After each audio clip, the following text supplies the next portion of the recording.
Aloha! Well, we're back again. And if I recall, I left off with I touched upon some truth, how truth, how truth, can truth be truth? A lie, a lie? I guess it depends on who's discerning what is a lie and what is truth. I was going to say, I just thought of something today. I have to just go. A lie seems to be in quicksand, and a truth would seem to be on rock. And when we look at it that way, we can see that, truth seems to not be sinking. It keeps getting a rope thrown to it. It gets up to the sand and then the dirt. It might even get up to rock when people think the lie is truth. But then it gets thrown back again into the quicksand when someone stands up and says it's a lie. And that's what I'm saying, kids. It takes one person to say and challenge it's a lie.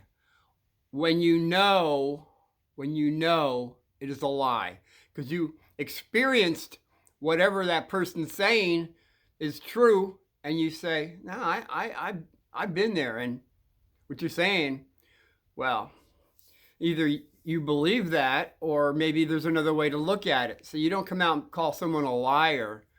That'd be, starting a fight. So you'd have to say, well, maybe there's another way of looking at it. See, I've experienced this, and what you're saying is the opposite. That is enough to get people to. What I was going to say, it's very important, kids. The people that are spouting lies right now, I believe some people are standing up and saying, well, I don't think you're quite telling the truth here, because I see it this way. And the people that would believe the lie are the people that are not aware of it being a lie. Whatever reason that is because maybe they're asleep, they haven't read, they're just trusting souls. And by the way, Uncle Martin's a very trusting soul. I'm not going to call anybody a liar or truth until I really kind of put it on the back shelf, feel the vibration. Where are these people coming from? Can I see the intent that they have? And anybody that says, it's in the gray area, look very closely at these people. Those that have come forward and say, it's not really a black and white thing, it's a gray area. Definitely keep your eyes on these people. When it ever comes up to a gray area, it's more than likely going to be more negative than a positive situation. This is what Uncle Martin has found in the past. Oh boy. So I just wanted to throw that out there. Oh yeah, and the Samson thing, I wanted to say, the Danite mother was making some kind of, Samson was going to go off and do something negative, that older movie. And he's going to do something negative. And what's mom say? She's saying, what you brew today, you're going to drink tomorrow. That's the poison that we put out when it's negative. It might poison people, but that poison's coming back to you. She was talking about karma. What comes around goes around. It was so sweet the way she put it, too. I just wanted to put that back. One other thing I had to look up. When I said I went to Mata Hoople and Queen with a compulsive liar, this is beautiful because I never thought about it until just really right now. It was, Queen came out first. They were the big show. They did that one encore. And then Mata Hoople came up. Hey, yeah, they're all screaming. And then after everything, I yelled out. I said, hey, man. Everybody screamed for Mata Hoople. I said, no, man, this Queen people, the Queen, they're going to be known. And they all said, yeah, nah. And I'm saying, when I looked it up, and they had the cameras on everybody screaming, the camera guy was the guy that was doing Queen. When I looked it up, nobody knew about Freddie Mercury. He had like pretty big teeth, and he was the lead singer to Queen. If anybody looks that up, so the point was he had never been in the United States, and it was his first show. I saw his first show on stage at Eurus Theater. Yeah, big deal. So my point was it's this compulsive liar that I had. Kathy, I was trying to get across to all you kids falling in love now early.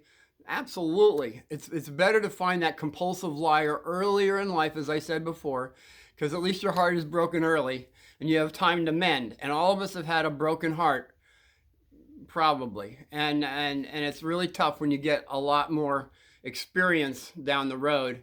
It's a lot harder to heal your heart. And liars are compulsive everywhere. They have to have a good compulsive liar, or one that lies, has to have a very good memory, by the way, because it'll catch up to you much quicker, you little liars. Yeah, you know who you are. And you might consider just start telling the truth, because it's going to come back on so many different levels. Okay, we got rid of that, right? Truth, lies, lies, truth. Yeah. When I said when the fighting was with Marty, how he jumped around like Muhammad Ali, and I said he was my favorite. And then Bradley, that black fellow that had everybody wait for us, he was a Muhammad Ali. I could tell by both their footworks that they loved the guy, as I do.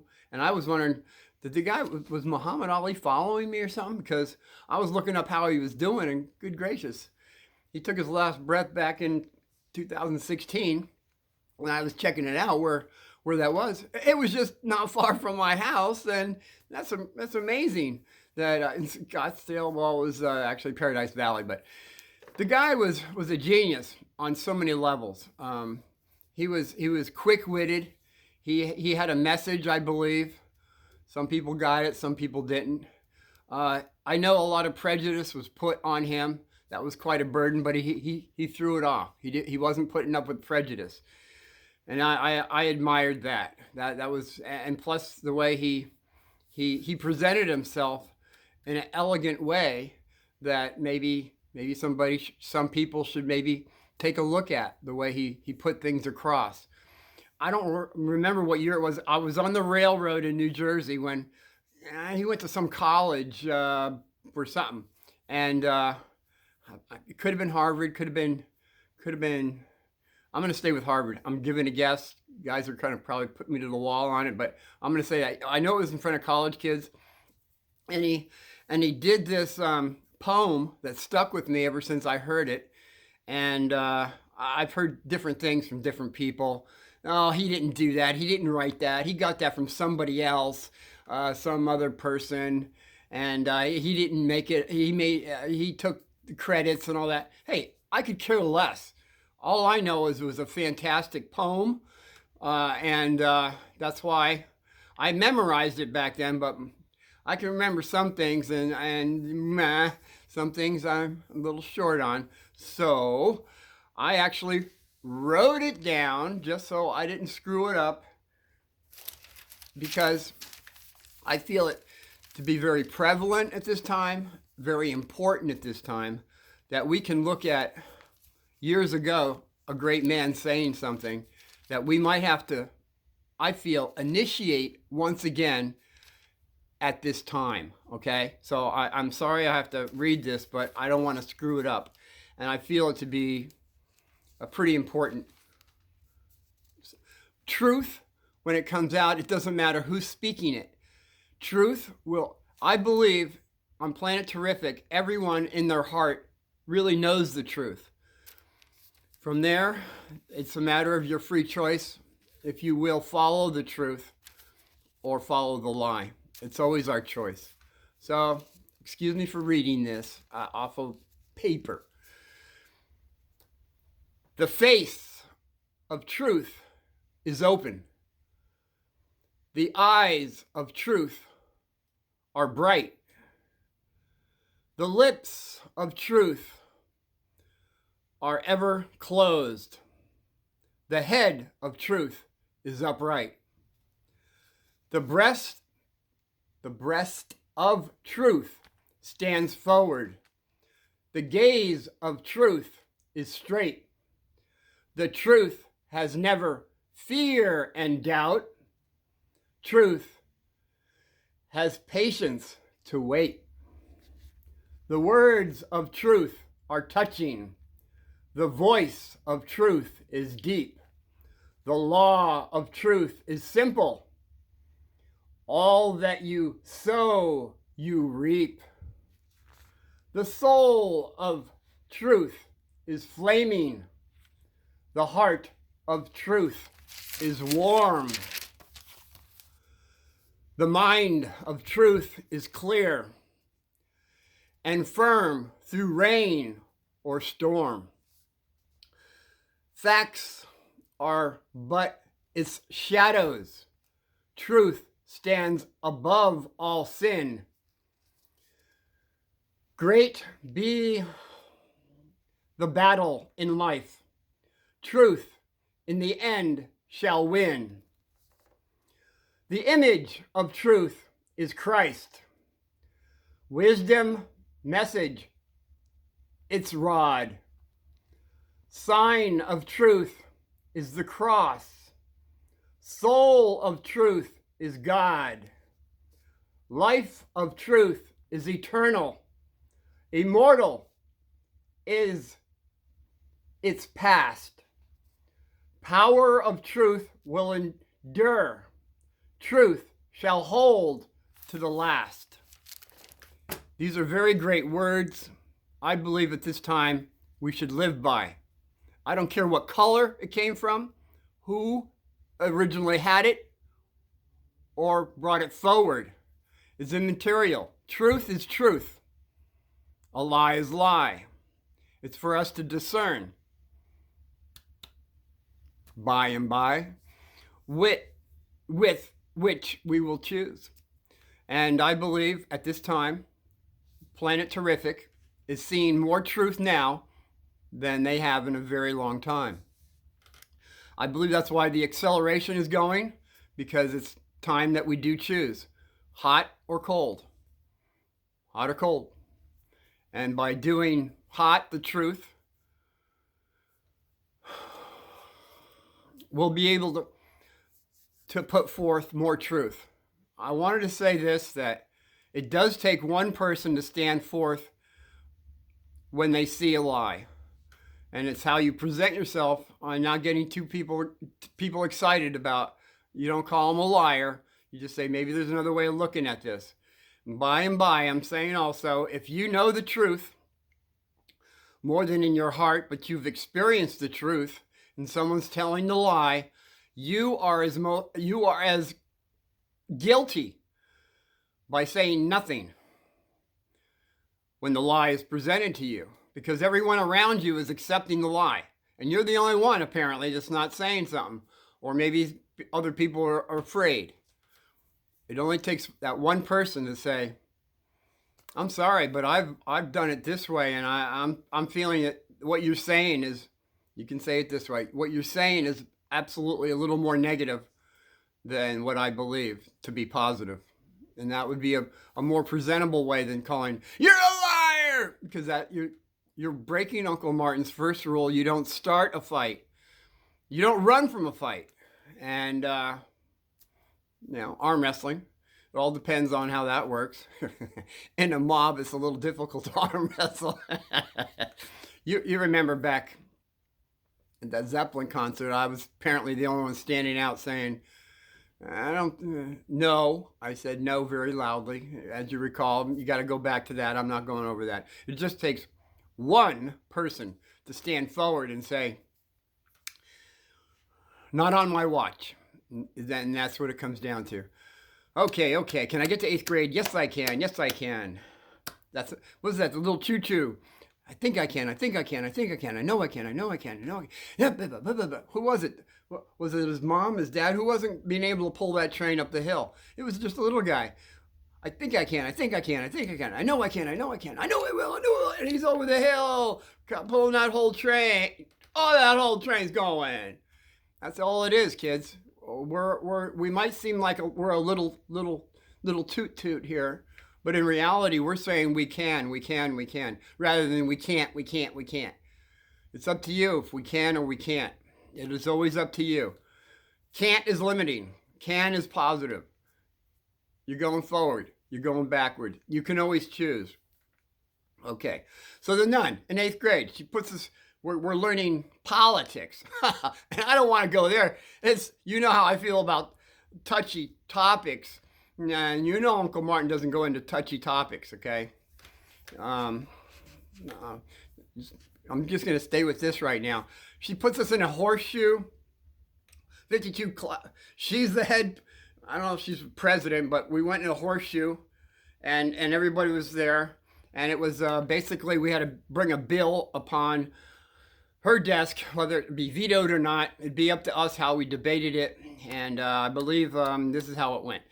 Senator, first of all, this guy got to be Senator Brown from Boston, and I could care less about that. But I wanted to be senator from Arizona. I wanted to be the senator from New Jersey. I wanted to be the senator from Florida.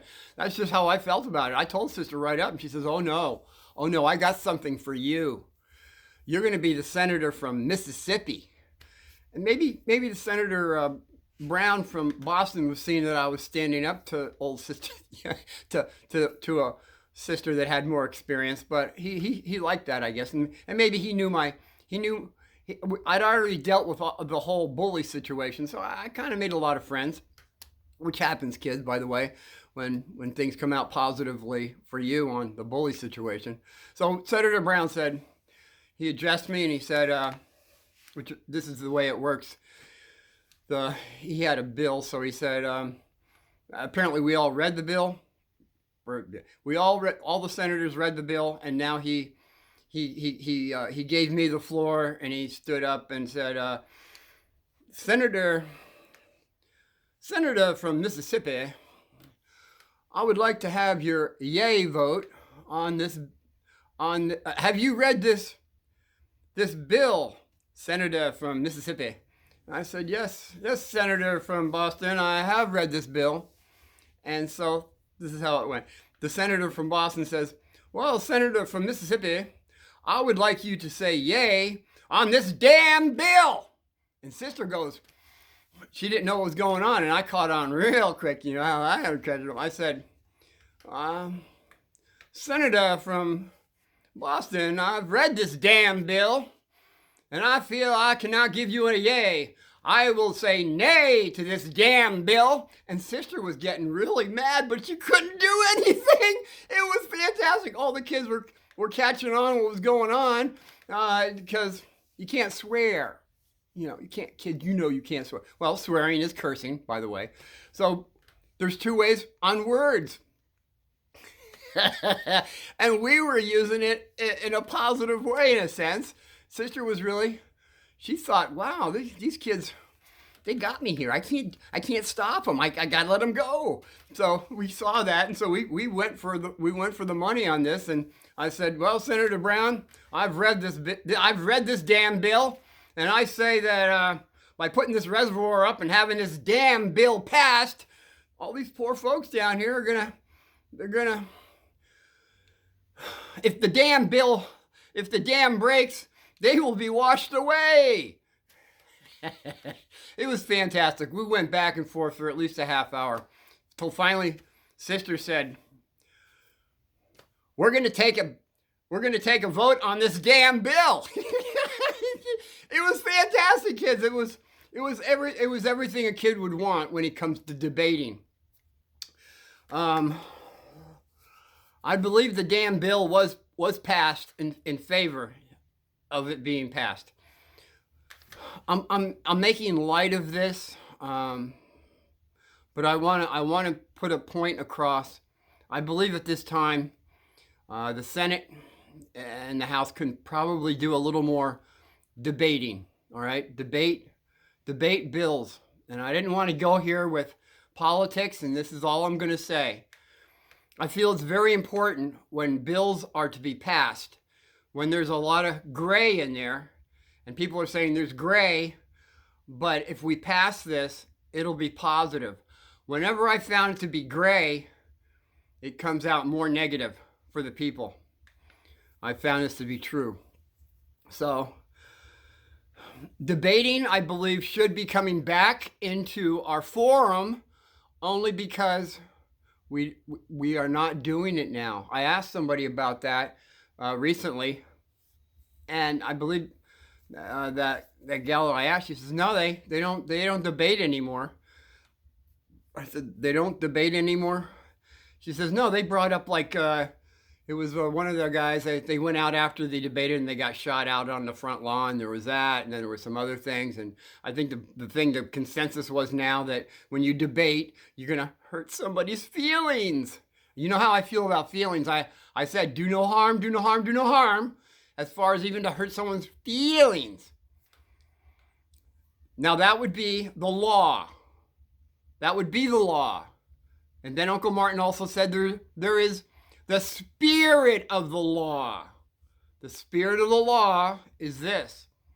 Debating should be brought back because people then can really go back and forth on whether or not this bill should be passed. Another thing I believe should be passed is a bill that says every senator has to read the bill. They have to read the bill. It is mandatory they read the bill. Afterwards, they say, I didn't know. It was my health abstainers. I was just going. No, no. I want every senator to read that bill, whether it be a damn bill or not. They should all read the bill so there's no excuses on the yay or nay. And when the yay comes up and the nay comes up, I want accountability for who's saying yay and who's saying nay. Nay and yay. I want to know who they are, and I don't care why they did it. I could care less. I just want to hear the vote and who's saying it. That's the other thing I wanted to bring up. I don't think we're doing that right now. So the debating is very imperative so that we can have these bills to where there's not so much pork, as they say. The pork.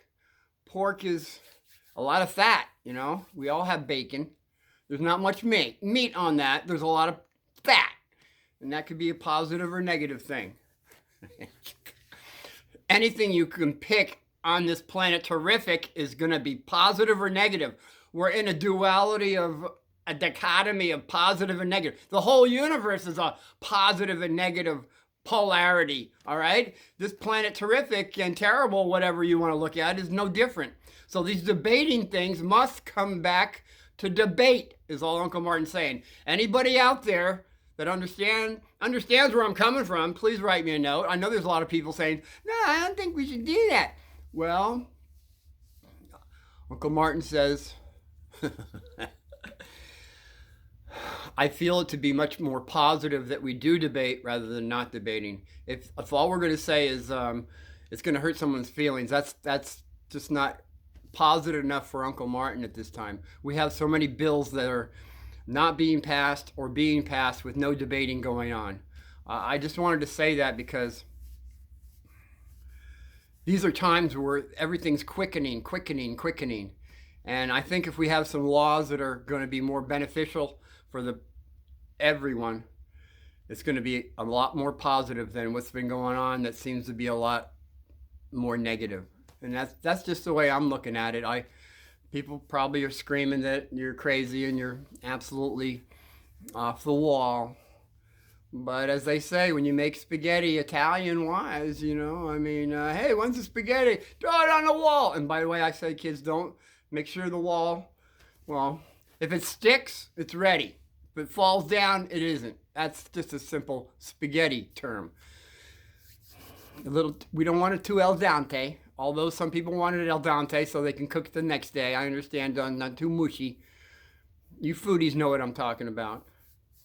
I'm just trying to kind of make light on this because it's such a heavy topic of hurting someone's feelings. And I'm there, kids, I'm there. I don't want anybody's feelings really to get hurt. I really don't. But when it comes to the very important things in life, like debating, where we're at right now with Congress and the House and all that, we should bring that back. I highly recommend that we do. This is just the way I feel about it. I'm sorry if it is hurting someone's feelings, but you know, I really don't care. I do not care. As you know, I'm very concerned about it, but I don't care. Nah, not right now. In these times, it's getting too close. You know, at least you guys have picked the cold and you guys have picked the hot. You guys that can't pick hot or cold, again, you're going to go on another boat ride over the falls. And we've all been over the falls, trust me. And it's a heck of a long time to come back up. We're in that fork of the road. There's still time to pick hot or cold, hot or cold. When it comes down to the times, wherever you're at is where you're going to be. And by the way, I am not a doom and gloom person, because I truly believe, and I've always believed, whenever this comes down, there ain't nowhere to hide, as you well know, or you don't know. You guys in the tunnels, forget about it. It'll come down on you because you have that fear anyway. But everybody that has faith, you understand where I'm coming from. We will all be where we are supposed to be. Simple as that. So you might as well get the fear out of your fear. Go away, fear, and stay with the faith if you want. You can keep the faith, go with the fear. I don't care. But you get to pick. Absolutely. You guys that have a lot of faith and a lot of fear, you're going to have to pick one or the other. That's all there is to that. Or you don't. You don't have to. Go for another boat ride. You're the guys that I'm most concerned about. These guys in the middle that can't pick hot or cold. I am so serious. I don't want you to go on another boat ride. Because, you know, it's a long ride. Yeah. So, okay. Good gracious. I got rid of the 8th grade. One more thing. The other thing I learned that I thought was a bunch of hooey. No, not Uncle Louie. Hooey. It's tenacity. Tenacity. Fortitude and tenacity. We must have these things and look them up. When we live by our fortitude and our tenacity, we will go forward, not backward. Had to put that out there. So, I guess we can get on to my, 10th grade. Finally got out of that first high school, remember? That we had that bunch of kids waiting for Uncle Martin. If you missed it, you might have to go back to that. Yeah, you don't have to. So now we're going on to the 10th grade. Move out of Jersey back to Arizona. And, oh boy. So I'm meeting Mom. Mom's bringing me to another Catholic school. It's a college prep. Mom was always saying, I want you, my son, to go to college. And Dad said, Mom was thinking it was negative. But sometimes negative things, depending on how you look at it. Dad was saying, no, he's not going to college. He should go to a trade school. The boy should go to a trade school. Mother said, no, he should go to college. When I saw Dad going to trade school, I knew he was absolutely correct. Kids, you know when your mom, dad, guardians are telling you something that you know in your heart, you should probably follow. But sometimes you don't. You go and say, you look at, in my case, I looked at Dad. I didn't laugh. But I looked at Dad and said, no, Dad, I don't think you're quite correct on that. I believe Mother is correct. I should go to college. He couldn't say anything. Moms always get their way. You know how that is. So that's what happened. I got through summer. That was interesting. That was with all the breatharian plants that I was killing on my brother. That wasn't positive, but one did live. One lived that was positive. The sister is the principal of the school at the time. This all will come in full circle, by the way. It does. Mom comes up to sister, the Reverend sister of how she says, this is my son, Uncle Martin, and I want him to go here because we understand it's one of the best schools in Arizona for going to college. It's college prep, which means kids, college prep is they get all the courses in that high school that you will be getting in college. So, college prep. And then from there, Mom shakes Reverend sister's hand. Can't say her name. I think she's still around. She would definitely have a lawsuit on me. No, maybe not. Maybe not. Maybe not. I'm thinking positive. So Mom says, shakes hands, and then sister was looking at me. I knew she didn't want to shake my hand.